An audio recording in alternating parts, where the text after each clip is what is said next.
Good morning, children. How are you? I hope all of you are fine. Okay? Then what about the last day's class? Did you follow that? Any doubts? Okay, if any doubt will be there, please you can call me directly or you can ask through WhatsApp and clear the doubt. Don't forget that. And what about the notes? The second time, only a few students they sent the notes to me. What about the remaining students? You have to complete the notes and please send to me. Don't forget that. Okay. Now we can continue our lesson from trade to territory. But last class we discussed that the Ali Vardi Khan, the Bengal Nawab, he protested against the East India Company. Why? Because East India Company asked to give more and more concession to the company. Listen. So he protested against the East India Company, and that protest led to battle. That was the Battle of Plassey. Up to where we completed the last day's class. Then now we can discuss the Battle of Plassey. Please see the picture here.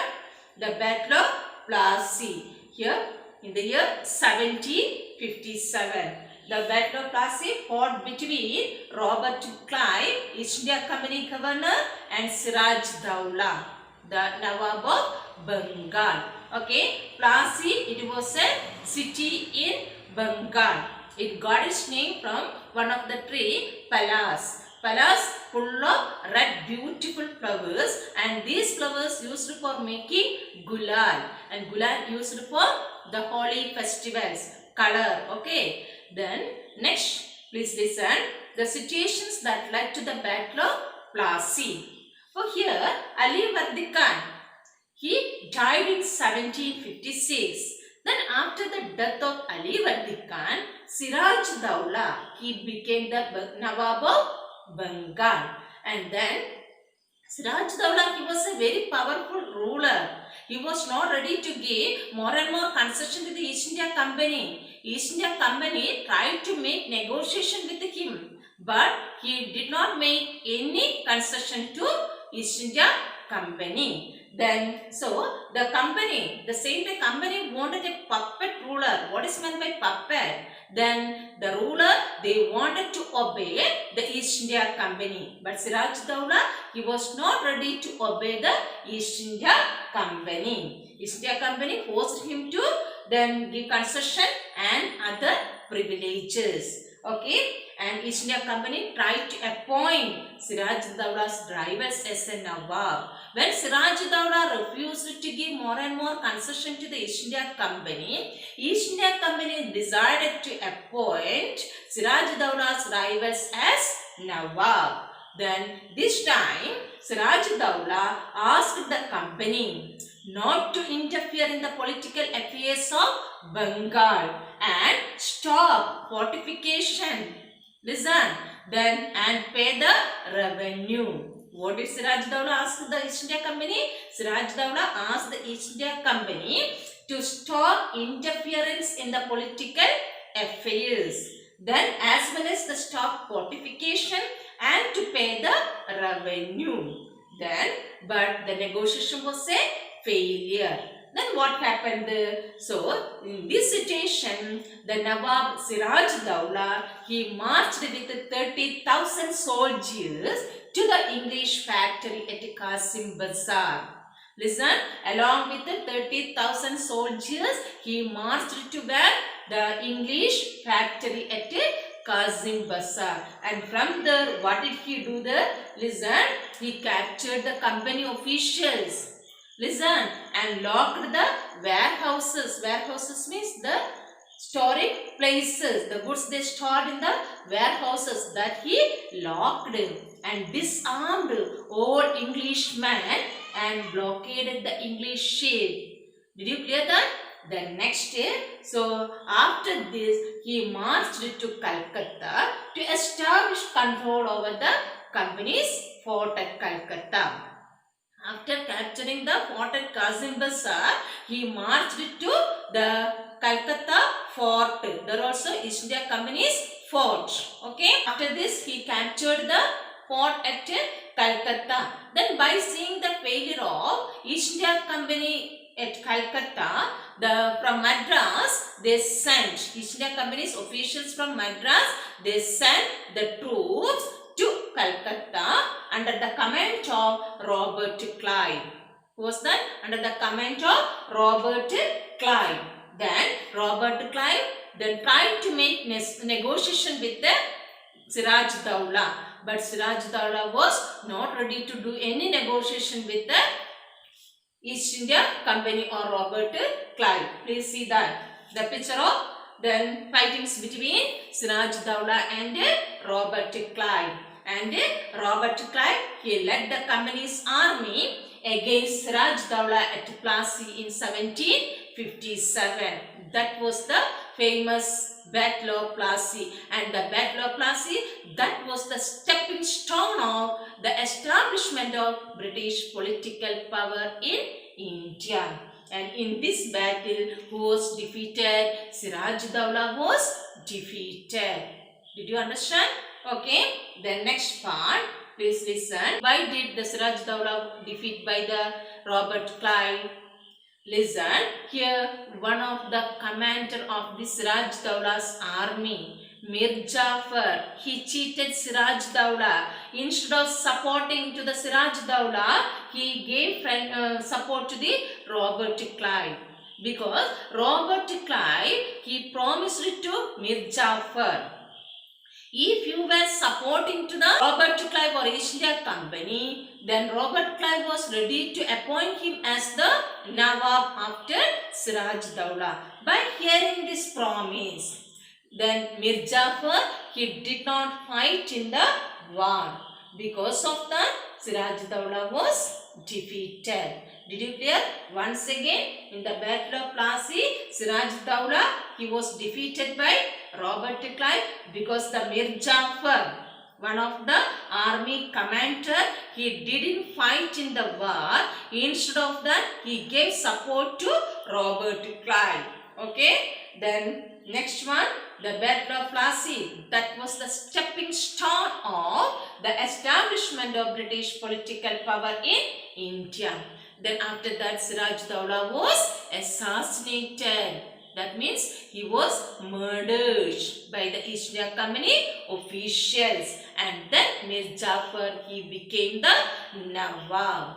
Then after this, East India Company's main object, that was the expansion of trade. What was the main object? They wanted to expand the trade in India. But at the same time, the Mir Jafar also did not ready to give more and more concession to the East India Company. They did not want to look after the Indian administration. Instead of that, East India Company wanted more and more trade or territories in India for doing the trade purpose. East India Company, they did not want to take over the Indian territories directly. Instead of that, they want to expand the trade in India. Okay. Then again, that led to another battle. That was the Battle of Buxar in 1764. Okay. Then Mir Jafar, he became the Nawab after the death of Siraj Dowla. And Mir Jafar also not ready to give more and more concession to the East India Company. At this time, what did the East India Company do? They deposed Mir Jafar and appointed Mir Qasim as the new Nawab. Who was that? Mir Qasim. Okay. And Mir Qasim protested against the company. He also protested against the company and he was defeated in a battle fought at Buxar. Okay, then in this battle, Mir Qasim, he was defeated by the East India Company. And after the failure of Mir Qasim, again East India Company appointed Mir Jafar as the new Nawab. Clear? After the death of Mir Qasim, again Mir Jafar became the Nawab of Bengal. Please see the picture. Battle of Buxar between Mir Qasim and the English East India Company. In this battle, Mir Qasim was defeated by whom? English East India Company. Next day, then after that, company officials, they became the Nawab. How did they become the Nawab of Bengal? That we wanted to discuss this part. Please listen here.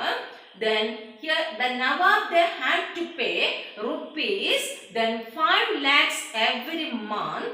Okay, every month the Nawabs, they paid 5 lakhs to the East India Company. But East India Company, they were not satisfied with that. They wanted more and more income from India. Then to finance war, meet the demands of the trade and other expenses. They wanted to finance the war, meet the demands of trade and to meet the other expenses. For that they wanted more and more income from India and wanted more territories and more revenue.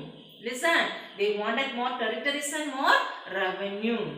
Listen, that they demanded to the Bengal Nawab. And after that, Mir Jafar, he died in 1765.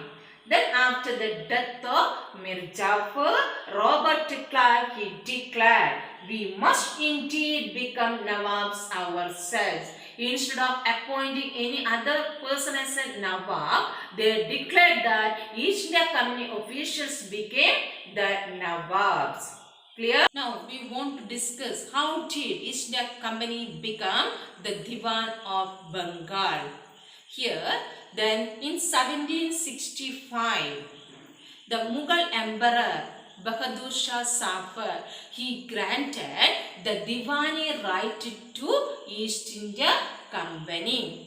What is meant by Diwani right?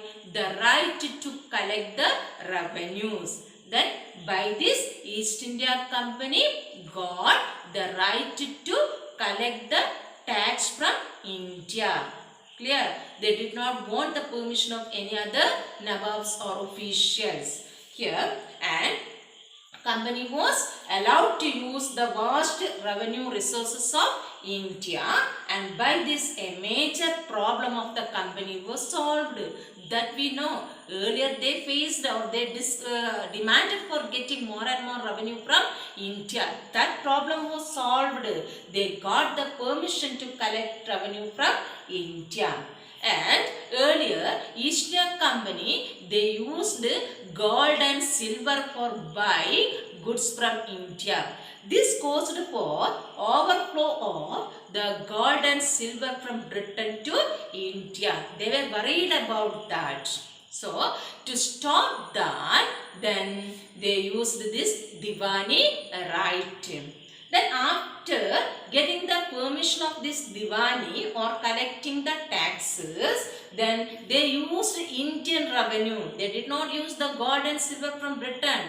Instead of that, they used Indian revenue to meet the company expenses. Company's expenses like to purchase the cotton and silk textiles in India, to maintain company troops, to meet the cost of building, for constructing fort and office at Calcutta. For all these purposes, they used Indian revenue only. They did not bring the money from Britain.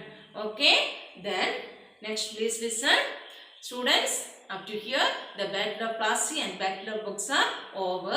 Please, I will send the questions and soon after this class you have to write the answers.